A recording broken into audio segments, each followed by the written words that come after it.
Assalamualaikum warahmatullahi wabarakatuh.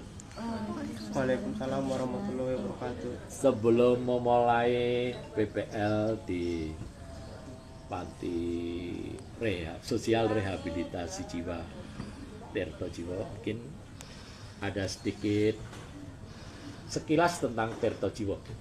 Mungkin saya sampaikan kepada teman-teman mahasiswa ini. Jadi ada 3 hal dalam pemulihan rehabilitasi jiwa di Tirto Jiwo. Yang pertama melalui medis, yang kedua pendampingan psikososial, yang ketiga secara religi, spiritual ya. Yang pertama medis, kita pasien biasa kontrol sekali, sebulan sekali di psikiater di rumah sakit untuk kontrol dia. Bulannya sekali untuk diberi obat rawat jalan di sini, rawat inap di sini, tapi kita memberi obat pendampingan di sini. Pertama itu wilayahnya dokter, jadi kita nggak ikut-ikut di sini. Nah, nanti mbak-mbak mas-mas ini lebih fokus ke pendampingan psikososial. Pendampingan psikososial itu lebih fokus ke komunikasi, di mana mengarah untuk jauh mengerti permasalahan jiwa pasien. Di situ akan tampak nanti dicari jalan keluarnya, ya kan, artinya mengerti permasalahan jiwa dan berusaha nanti untuk memprosesnya, memberi motivasi atau sesuatu masukan agar bisa merubah sebuah pola pikir yang tidak baik menjadi baik. Itu melalui proses panjang, tapi intinya seperti itu. Yang ketiga melalui spiritual. Spiritual di sini setiap pasien ada permasalahan jiwa, nanti kita arahkan ke bermohon kepada Sang Maha Dahsyat, kepada Tuhan lah. Artinya kita membawa pasien, memberi pengarahan setiap permasalahan jiwa, diberi gambaran bahwa untuk berlari kepada Tuhan untuk menyelesaikan permasalahan jiwanya. Itu hal sepele, tapi sepertinya sepele, tapi sangat diperlukan sebuah jiwa. Apalagi dalam sebuah proses jiwa itu kan banyak sekali melibatkan Tuhan, di mana ada makhluk Tuhan yang banyak sekali. Mungkin hal itu nggak ada di bidang ilmu pengetahuan, tapi dalam hal ini ternyata ada. Ya, saya percaya dengan itu salah satunya. Dalam penanganannya kita menggunakan hati, artinya simbol yang di sini dengan hati menata jiwa. Artinya semua proses pemulihan kejiwaan itu kita melalui kekuatan jiwa dia. Dengan jiwa, dengan kasih menata jiwa. Artinya proses itu melalui permohonan kepada Tuhan, pengalaman pribadi kita, pengalaman jiwa kita yang menjadi kekuatan dalam diri untuk memproses dari sesuatu yang tidak baik menjadi baik. Ya, kira-kira itu yang perlu terus apa lagi? Mungkin ada pertanyaan?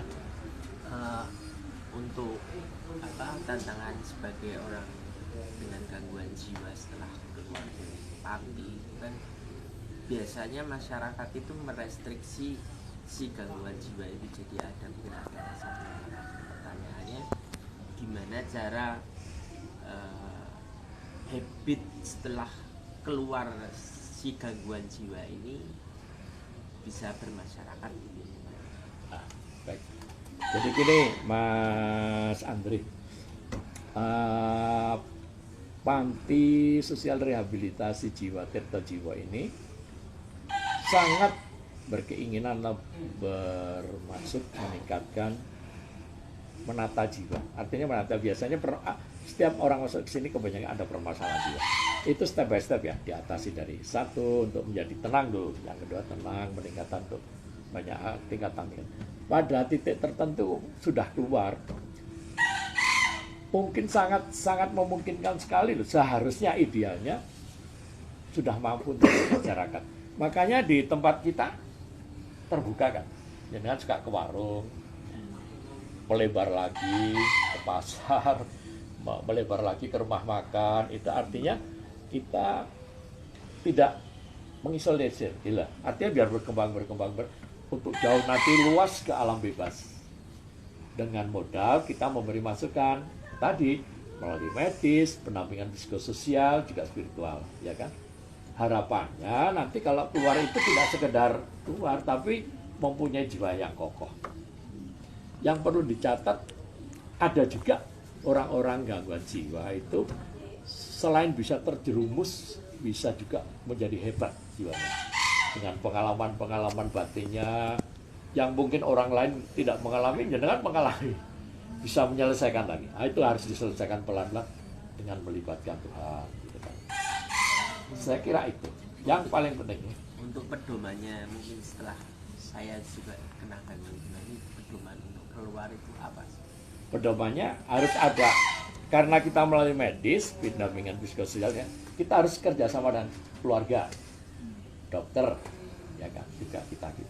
Saya melaporkan kepada dokter, dokter memberi obat kepada jenengan pada taraf tertentu. Ketika ada kesepakatan, mudah-mudahan loloslah lepas. Makanya di sini dimanfaatkan banyak sekali hal-hal itu, belajar sabar, belajar tidak marah, belajar banyak hal yang negatif itu dihilangkan.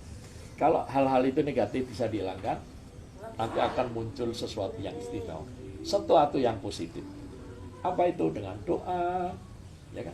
Dengan hal-hal melakukan sesuatu yang baik, menolong teman di sini dan sebagainya. Ketika ada sesuatu dalam jiwa sudah membaik, saya kira akan menjadi kualitas sekali. Tapi harus banyak melakukan hal itu. Memungkinkan tidak? Memungkinkan. Ada contoh tidak? Ada saya. Itu artinya ada lolos yang udah. Kira-kira itu.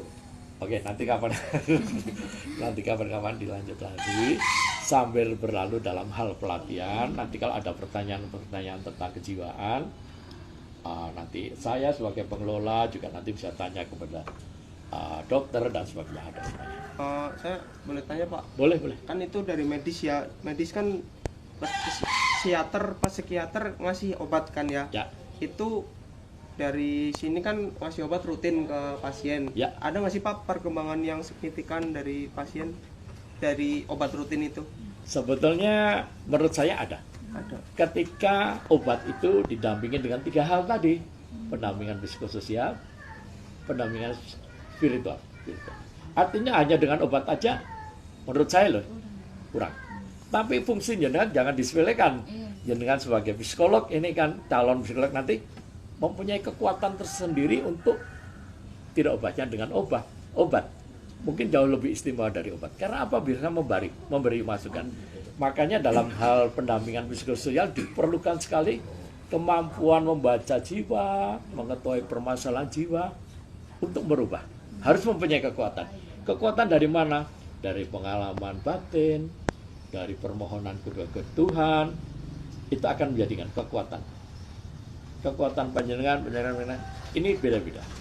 Dari kekuatan pengalaman batin, dari hubungan dengan Tuhan, dengan kemauan dan sebagainya. Nah, ketika itu efektif berjalan baik, saya yakin ada perubahan. Ya, itu karena memang gangguan jiwa ya tidak terlahirkan memang seperti itu, memang mungkin proses dewasa dan sebagainya. Saya kira akan ada perubahan. Dan nanti mudah-mudahan jangan menjadi kuat, menjadi kokoh, yang mampu merubah pola pikir yang tidak baik jauh kepada dia. Jadi garis besarnya di sisi lain medis masuk sama motivasi dari psikososialnya masuk juga ya Pak? Iya. Oh ya begitu ya. Nah kalau medis saja bagaimana merubahnya? Iya. Makanya jenengan kan sebagai pendamping psikososial harus mampu merubah. Ya, Dan itu ada tarafnya, kekuatan masing-masing. Kira-kira begitu, oke? Ya, terima kasih Pak. Sami-sami. Ada lagi? Cukup Pak. Cukup, oke. Terima kasih sekali. Nanti kita lanjut kapan-kapan. Nanti kalau ada permasalahan selama dalam PPL itu bisa komunikasi diselesaikan dengan kita bareng-bareng. Oke. Assalamualaikum warahmatullahi wabarakatuh.